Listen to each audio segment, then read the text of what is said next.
Ciao a tutti e bentornati su questo canale Dolce Lingua with Veronica. Io sono Veronica, I am Veronica, and today I would like to talk about the preposition da. Many students who study Italian think that the preposition da means from, but this preposition has many different meanings depending on the context, and today we are going to see some of them. Iniziamo. This is the first meaning of da. Da means from. Vengo da Roma. I come from Rome. But this isn't the only meaning of da. Da has many different meanings, and in this presentation we are going to see some of them. Da also means since or for when talking about time. When we talk about actions continuing from the past, then we can use da. Studio italiano da 2 anni. I have been studying Italian for 2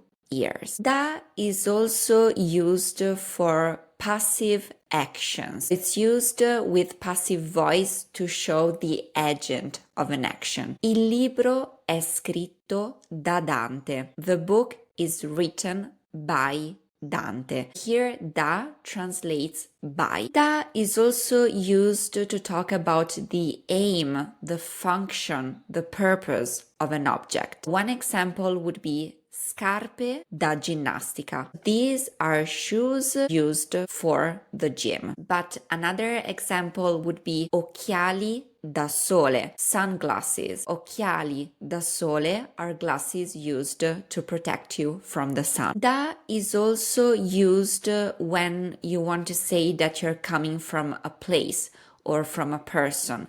So it indicates leaving someone's house or office or place in general. Torno dal medico.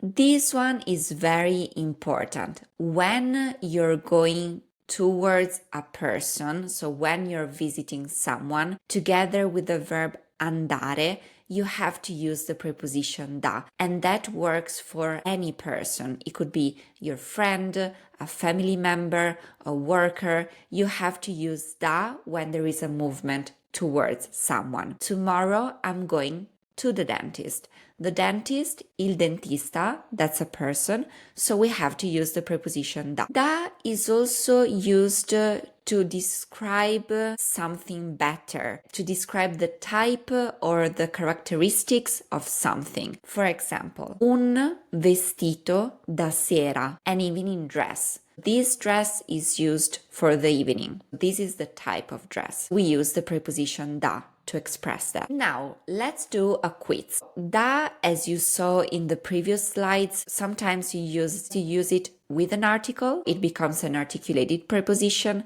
like dal, dallo, dai. Sometimes you use that without an article. Let's do this quiz to test your knowledge of the preposition da. Some of these sentences you have to complete it with the simple preposition da, some of them with the articulated preposition da. Prima frase. Vengo Roma. Seconda frase. Studio italiano 3 mesi. Terza frase. Andiamo nonna domenica. Quarta frase. Compro degli occhiali sole. Quinta frase. Il libro è scritto Umberto Eco. So I would like you to write the solutions down in the comments and I'm going to correct them. Before you go, if you want to start thinking in Italian and stop translating in your head, download my free ebook Think in Italian. It's full of practical tips and real examples to help you switch your brain into the Italian mode. You will find the link in the description. Go grab it and start your Italian brain switch today. Remember to subscribe, put a like, and I will see you in the next video. Ciao!